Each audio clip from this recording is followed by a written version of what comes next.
Assalamualaikum warahmatullahi wabarakatuh.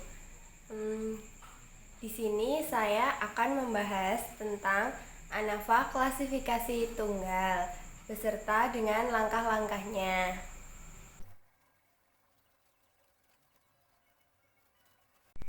ANAFA klasifikasi tunggal atau sampel independen digunakan untuk menguji hipotesis komparatif rata-rata K-sampel. Setiap sampel hanya terdiri atas satu kategori.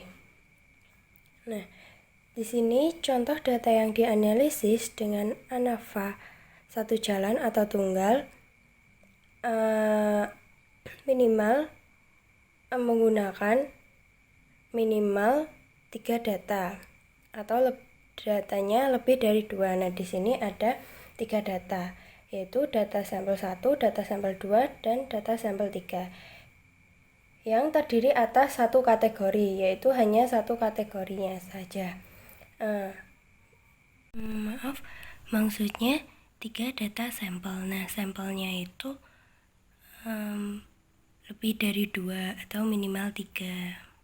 Nah, di sini ada contoh.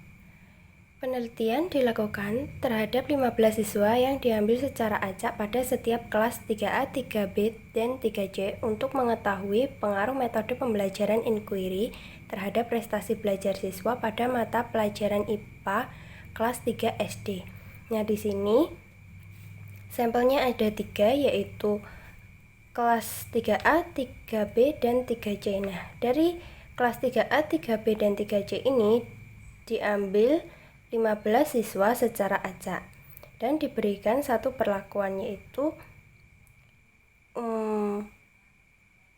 pengaruh metode pembelajaran inquiry terhadap prestasi belajar siswa pada mata pelajaran IPA kelas 3 SD. Selanjutnya adalah langkah-langkah dalam melakukan uji ANAFA klasifikasi tunggal. Yang pertama, menghitung jumlah kuadrat total atau JK total dengan rumus JK tot sama dengan sigma X kuadrat total ya dikurangi kurung sigma X total kuadrat dibagi N. Nah, N di sini adalah jumlah seluruh anggota sampel. Jadi, pada sampel ke-1, kedua, dan ketiga itu dijumlahkan. Nah,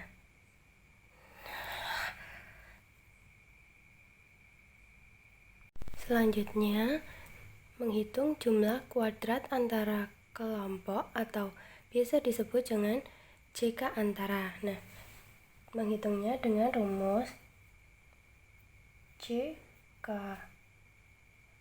ANT atau antara ya,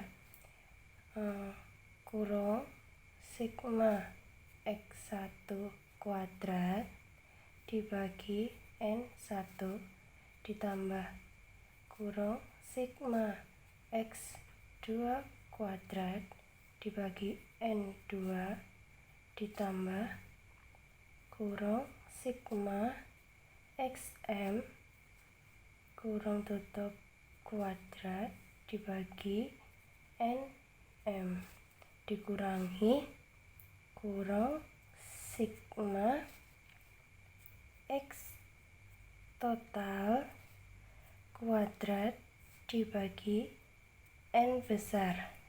Nah, ini kan panjang, bisa juga dengan rumus yang lain atau jika ANT sama dengan sigma kurung sigma XK kuadrat dibagi NK dikurangi sigma X total kuadrat dibagi N besar. Sigma X1 kuadrat di sini adalah jumlah keseluruhan dari data sampel yang pertama. Nah, N1 adalah jumlah dari data yang pertama.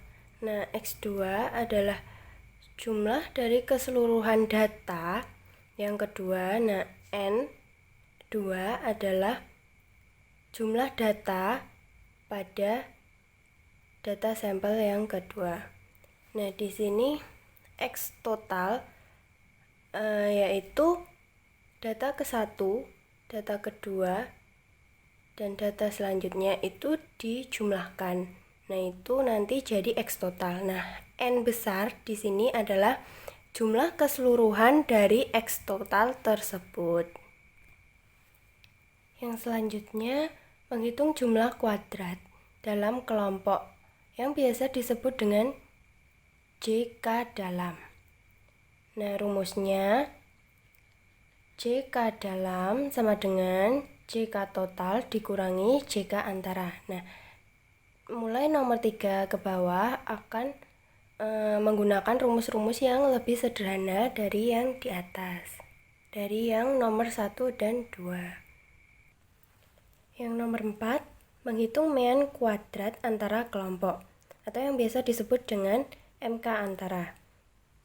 MK antara biasanya menghitung dengan rumus MK antara sama dengan JK antara dibagi M dikurangi 1.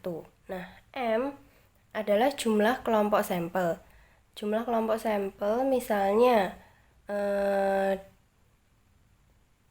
dengan contoh tadi dari 3 kelompok sampel kelas 3A, kelas 3B, dan kelas 3C. Nah, itu adalah kelompok sampel. Yang nomor 5, menghitung mean kuadrat dalam kelompok, atau yang biasa disebut dengan MK dalam. Rumus MK dalam adalah MK dalam sama dengan JK dalam dibagi N min M. Maksudnya N dikurangi M. Selanjutnya menghitung F hitung dengan rumus F hitung sama dengan MK antara dibagi dengan MK dalam.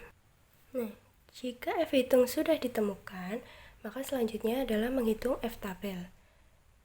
Nah, dengan DK pembilang dan DK penyebut.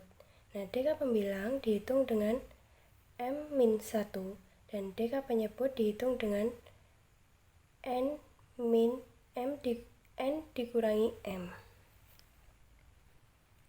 Selanjutnya, membuat kesimpulan pengujian hipotesis, yaitu H0 diterima atau ditolak. Dengan kriteria penerimaan hipotesis, H0 diterima jika F hitung kurang dari sama dengan F tabel, atau bisa menggunakan tabel ringkasan ANAVA untuk menguji hipotesis K sampel satu jalur atau tunggal dengan menggunakan tabel ini. Nah, kita tinggal memasukkan data yang telah diketahui ke dalam tabel ini.